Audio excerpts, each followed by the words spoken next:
For the first time in decades, our people will have a real chance of bringing about real change. This is a chance that we cannot afford to let slip.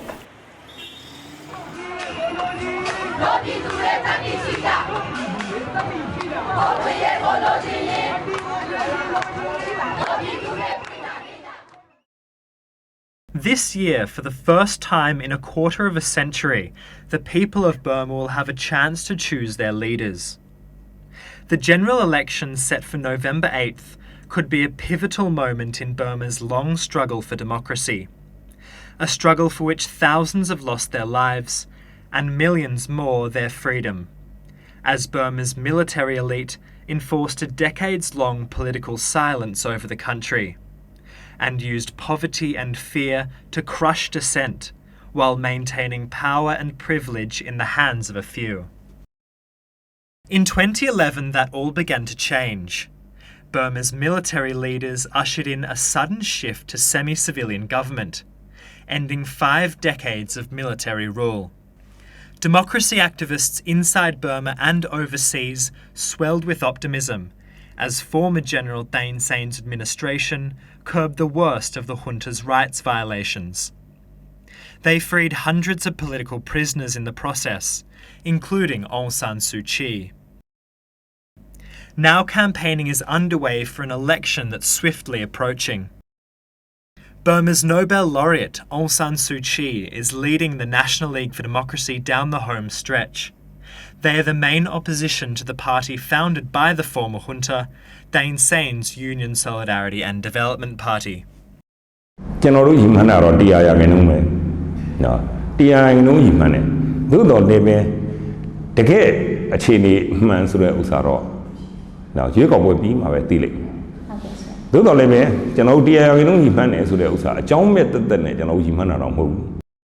From the outside, a vote for change might seem like a simple choice for Burma at the ballot boxes. But Burmese politics is a complex puzzle. The NLD says Burma's military-drafted constitution stands in the way of true democracy, as it blocks Suu Kyi from the presidency.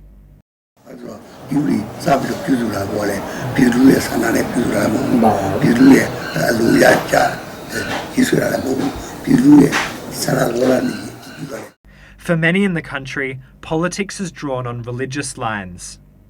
And on Burma's ethnic fringes, the world's longest-running civil war still flares.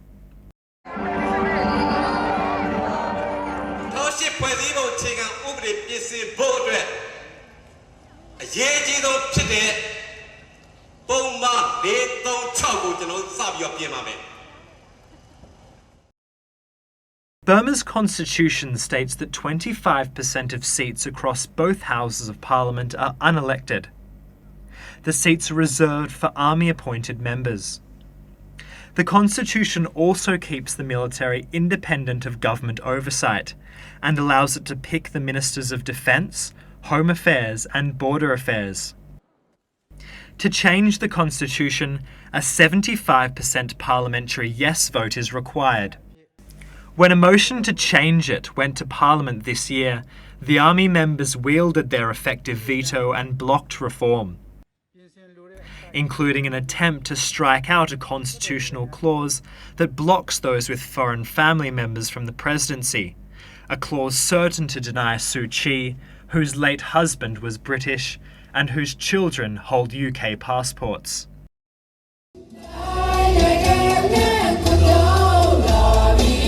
On the streets of Rangoon and Mandalay, this election is all about the NLD and the USDP.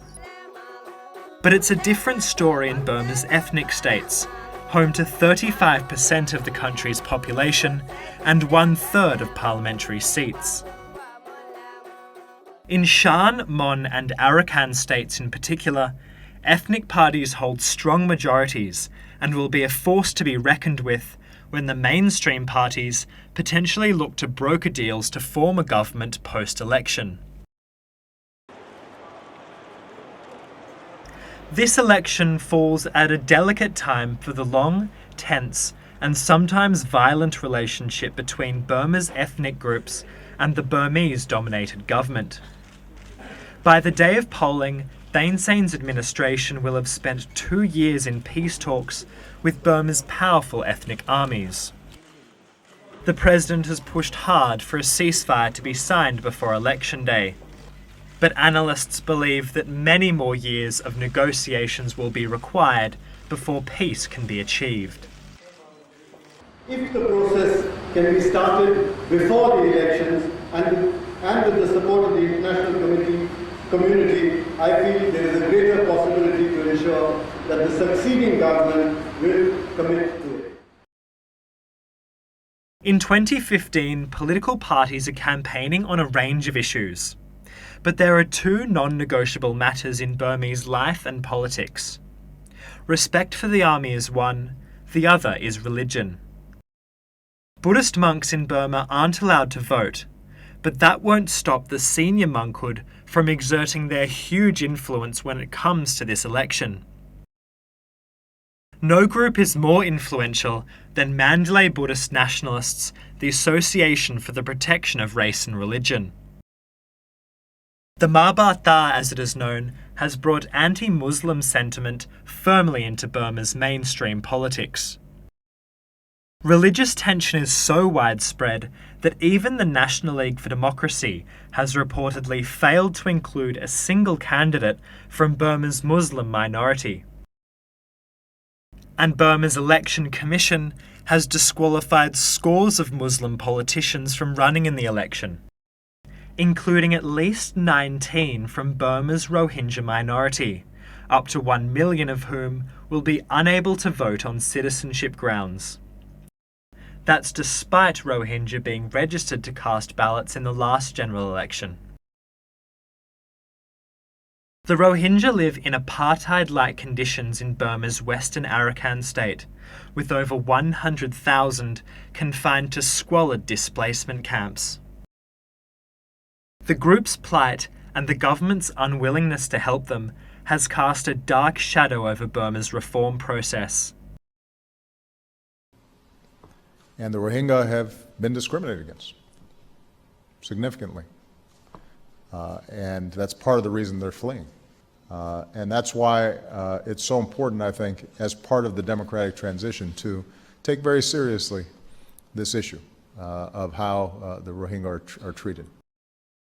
And their disenfranchisement, alongside other Muslims, will lead to many to balk at the suggestion that the election will be anything close to free and fair.